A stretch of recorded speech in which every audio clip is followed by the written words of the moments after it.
This is the Daily Items One-on-One.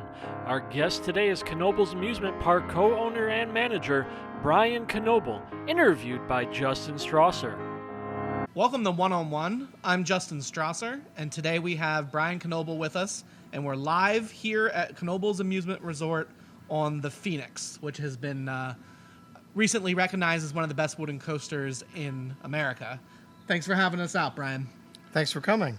This has been a difficult 14 months for everyone, but take us back last year to March and April when COVID-19 hit our area, restrictions were put in place.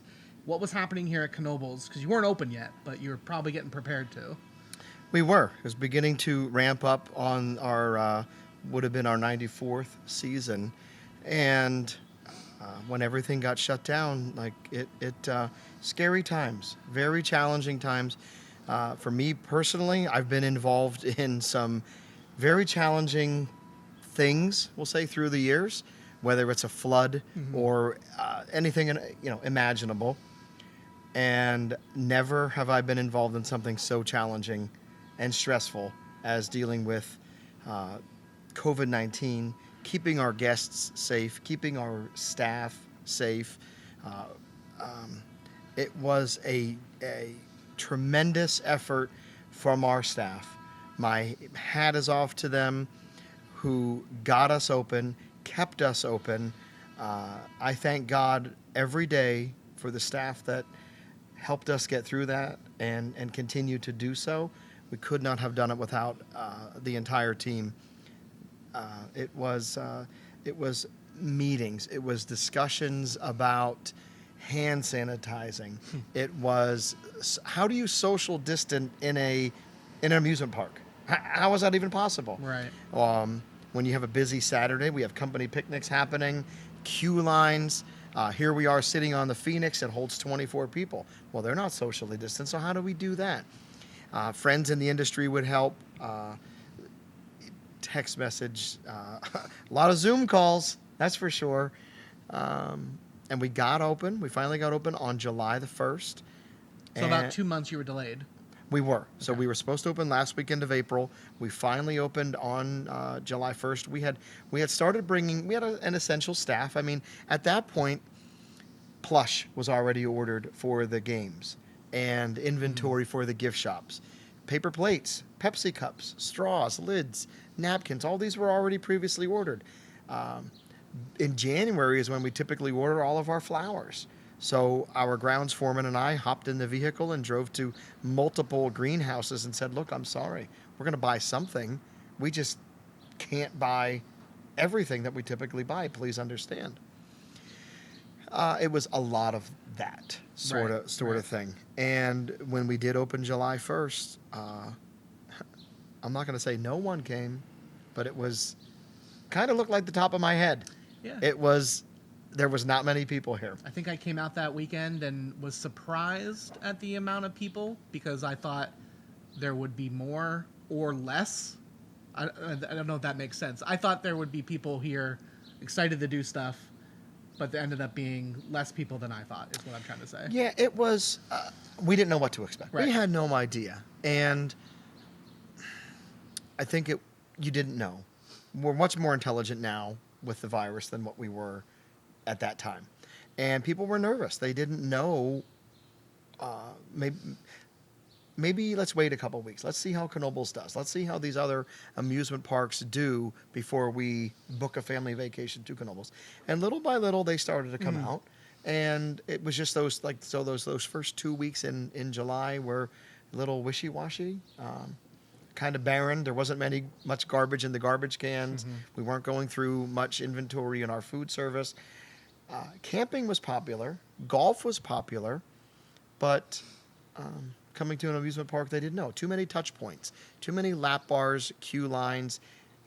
It was meetings to get rid of the giant ketchup dispensers that everybody touches and use ketchup packets. And you probably closed down the ice pole too, right? We did close down the ice pole. Everyone loves to touch that. Put their tongues on that. We're hopeful to get that back open again here at some point soon. It's still not open, but that's one of the things we actually talk about, returning to normalcy. Who doesn't want to return to normalcy? Everybody does.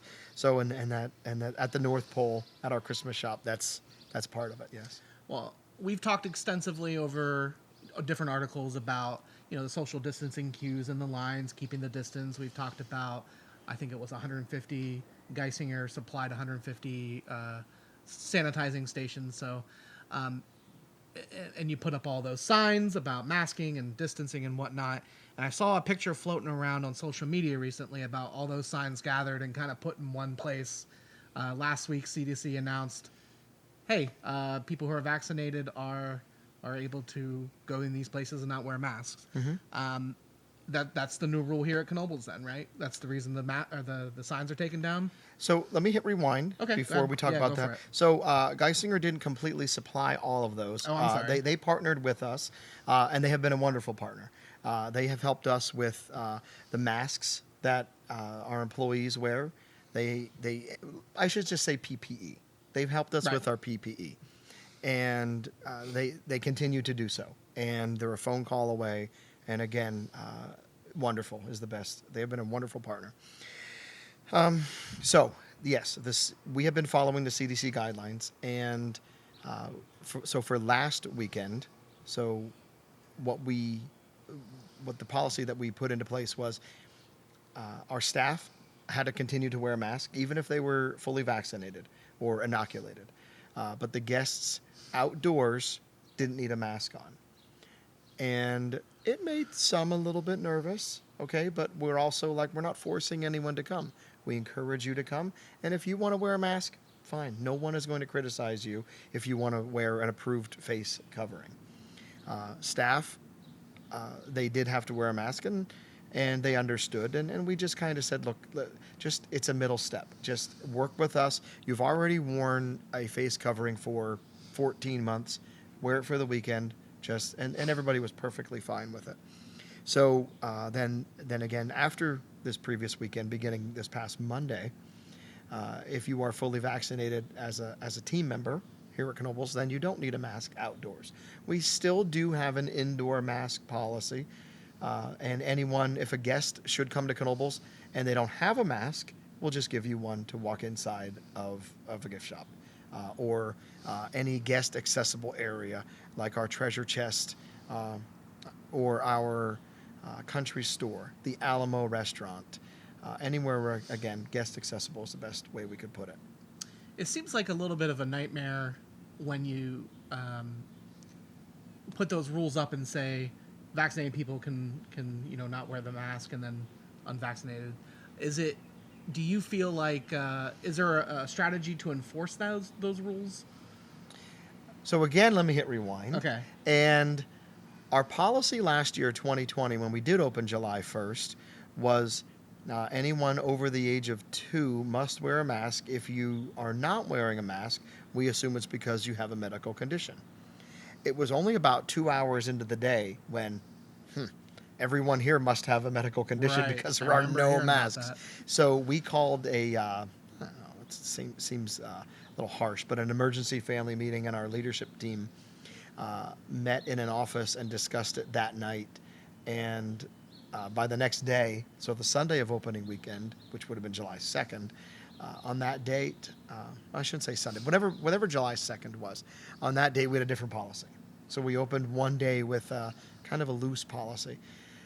So all summer long, it created a challenge. Our guest services team was very busy trying to enforce the mask policy. Mm-hmm. My hat's off to them. All the Pennsylvania parks got together and basically had the same policy. It was just who enforced it more and who enforced it less. It was that simple. I think we enforced it better than any other park in our industry. I really do. We did the very best job we could to enforce it. So then this year, did it create any problems? Minimal. I was so surprised this past weekend that you wanted to wear a mask or a face covering, mm-hmm. Do it. No harm, no foul. We want people safe. I mean, think about when you walk around Knoebel's, It's 3 or 4 generations of family members. Now, the older grandma and grandpa, or maybe even great-grandpa and great-grandpa, maybe they're nervous about the virus, so they're going to wear a mask. Now, they were in the first round of the vaccinations, so they're safe, or at least safer. So then it kind of goes down from there, as far as safety. Okay. Now, we'll touch on, before the break here, talk to me about employees. I know Knoebel's is experiencing pretty much what everybody is experiencing. There's a lack of workers coming in. How many people does it take to make this park run? And, how many people do you need to fill the gap? So when you have Dick Knoebel as a father, a summer job is 7 days a week. Right. Okay? Maybe my friends and I, when we were young, a summer job was 5 or 6 days a week. But that's not really the case anymore. Now it's a summer job is 2 to 3 days a week. And we have some shining stars that do work a lot, and I am very proud of them. But it takes a lot. In 2019, we had as many as 2,300 employees.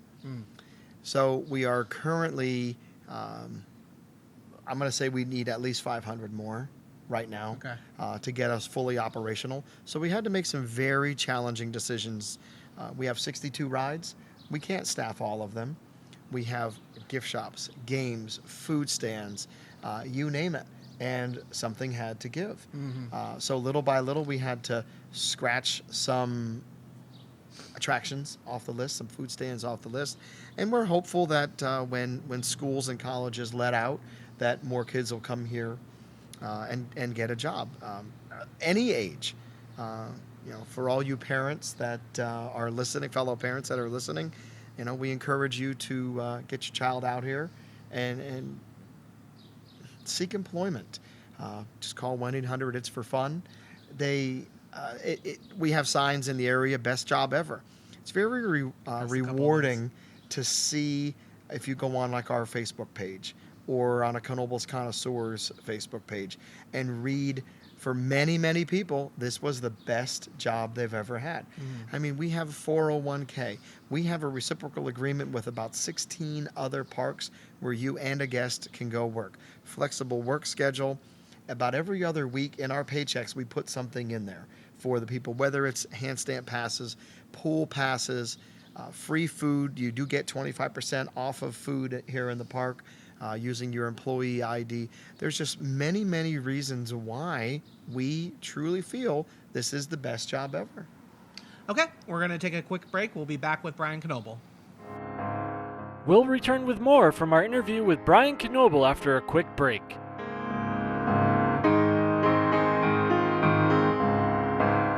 We're back with Brian Knoebel. Let's talk about some fun stuff now. You debuted Joy Through the Grove here back in the wintertime. Basically a Christmas light drive-through experience. Do you think it was a success, correct? Yes, okay. It was. Do you think that's going to make a comeback? I do. Plans to expand? Without a doubt. Okay. Yeah, yes, it will. We sat in family meetings. We like to consider ourselves a family first and not a business first. So we don't call them a board of directors meeting. We call them a family meeting. When we say that at maybe some different outings, we actually get a standing ovation for it. So when we had a family meeting and we were trying to figure out, is Knoebel's going to be able to open in 2020, let's start thinking of some opportunities where we can use the entire park or even the campground. So it's been at least 10 years we've talked about doing something like this, and we finally decided to do it and went through it, and what a success. It was so nice to see and hear all the positives. You could be socially distant. There was a family in a car. People came from all around. They came sometimes 2 and 3 times, and they brought their dogs. And I think I saw a lizard one time on the dashboard. He was enjoying the lights. So it was a wonderful event. Very dedicated team members who were stringing lights up in the bitter cold. And then you have to take lights down. And it's cold in January, taking those lights down. We are going to do it again next year, and it's going to be even better. So not really going to give you any hints. I'm just going to tell you it's going to be better. I think my favorite was the blue pool of lights with the tropical area. I think that was pretty neat. And then the big light display that was on the side of the twister. That was all that. It was all great, but I very much enjoyed it. Yeah, we're very proud. This park always wins awards every year. Phoenix won the best coaster from the National Amusement Park Historical Association recently. Knoebel's is, I think, tied with Kennywood as their best park, that association's best park. What do you think it is that makes Knoebel so special? I don't know. Is it the family that you just mentioned, the family aspect? It could. I think that answer is different for everybody. Okay. My dad would say the number one question he used to be asked was, what would your dad or your grandfather think? Okay. Referring to what Knoebel's has become. And we are no longer just a little place in the middle of nowhere. We are a destination. We have friends that come just about every year from California, from Texas, from Boston, from New York, Florida. I could go on and on. And my family gets a little bit humbled because these people that come from all around could choose to go anywhere. And they didn't. They chose to come to Knoebel's. And when you see people coming back for a second time, you did something right. Yes, we are very blessed. We would continue to win best park food. We've been acknowledged for having some of the best, friendliest employees. Like you mentioned, the Phoenix. We have the world's only flying turns, the best bumper cars in the industry. The list goes on. Our Haunted Mansion, our Halloween events have become enormously popular. And I'm gonna circle back. What would my grandfather or great grandfather think? I think they'd be proud. Yeah. I know sometimes I think about the fact that it's just in my backyard, Knoebel's. It's just 20 minutes away, but there are people who make weekends of it. You know what I mean? There's Facebook groups dedicated to about all the rumors and all the things going on, and I think that's pretty cool because I always associate that kind of stuff with Disney, like going for a week to Disney, but people spend a weekend, they come from all over to come here, so I think that's kind of cool. It's very touching. But it's so special that you got some celebrities too. I know Taylor Swift did a concert here back before she made it big, and I hear you're pretty good friends with WWE Hall of Famer Mick Foley. Mick, yeah. Is that true? It is true. Yeah, Mick, what a special person. Although he doesn't ride much anymore, when he sits and watches his children ride rides, he's on that ride. He is absolutely there in spirit. He's brought his family to my house. We've carved pumpkins together, my kids and his kids. His children have swam with my children. We text from time to time. What do you think about this? What do you think about? Have you ever been here before? He's a down-to-earth guy. He's a good dad. He really is. I was invited to his daughter's 16th birthday. She's older than that now, and it was in Long Island. And not sure if she lives there anymore or not. But his boys come down. They are coming back this summer, so I'm looking forward to seeing Mick. I think it's next month he's coming. So he's a special guy. Taylor Swift, I never met her. I'm told this was her first public appearance that she ever made, was here at Knoebel's.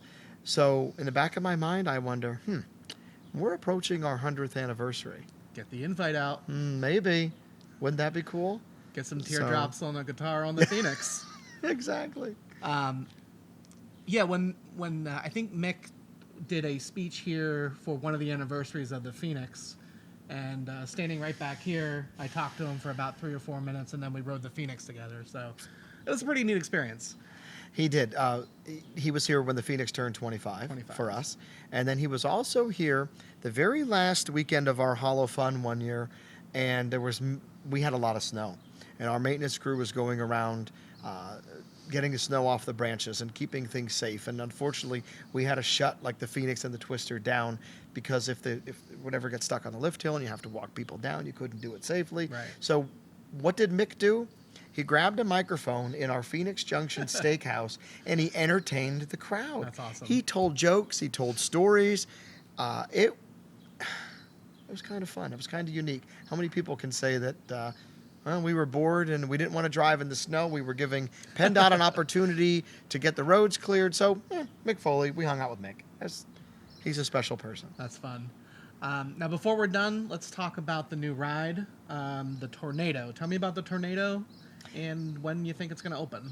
So, Tornado we purchased in the fall of 2019. We were walking around a convention, and it typically takes place in Orlando, Florida. It's kind of the hub of, the amusement industry. And at the time, we were some of our rides were getting a little tired, right? It was time to give something back to the guests. What do the guests want? You know what the guests want? They want a ride they can control. The guests love the flyers, the bumper cars. They love something that they can be in control of. So we listened to them, and we're at this convention, and the last day there, and my dad came up to my brother and I and said, what are you thinking, boys? And I said, I think we need to offer something to the guests. And he said, what do you like? I said, I like that Tornado. And in my dad's voice, all right, let's go buy a Tornado. So we did. We bought a Tornado. Unfortunately, 2020, it was warehoused, and it's getting in place little by little. Our goal is to open at Memorial Day weekend. Okay. But we'll see what happens. But it's a fun ride. It's 8 tubs. You sit. Kind of envision something like a gyroscope maybe, or a hot air balloon, but smaller, of course. 4 people sit facing each other with a steering wheel. So you can control how much you're going to spin. So the entire ride spins, then it lifts up on an axis, and then each individual tub will spin. So jokingly, yeah, we had to put a garden hose over there in case anyone gets sick. But we really feel it's going to be a nice piece for us. People are going to be excited to ride. So little by little, with all the other projects we have going on in the park, we work toward getting it open. So I think it's going to make some smiles, and we're going to make some memories, and people are going to enjoy it. So last question for you. Favorite ride in the park? My brother words out the best. All of them. All of them. But my favorite is the Phoenix. It's, in my opinion, it's what put us on the map. It's they told Dick Knoebel it can't be done. You can't move a roller coaster. And he said, watch me. And he did, and a lot of memories. The airtime that you get, our in-house, John Fetterman was very instrumental in this. We have a great team that maintains it. So for a lot of reasons, Phoenix is my all-time favorite. Phoenix is good. I'm partial to the Flyers. I've always loved the Flyers and being able to control that back and forth action. That is absolutely always one of my favorite things. Fan favorite, without a doubt. Yeah. Okay. All right. Well, that's all the time we have. Thanks for joining us, Brian, and thank you for joining us on 101. Thank you. Thanks for watching One on One. Be sure to tune in again for another edition.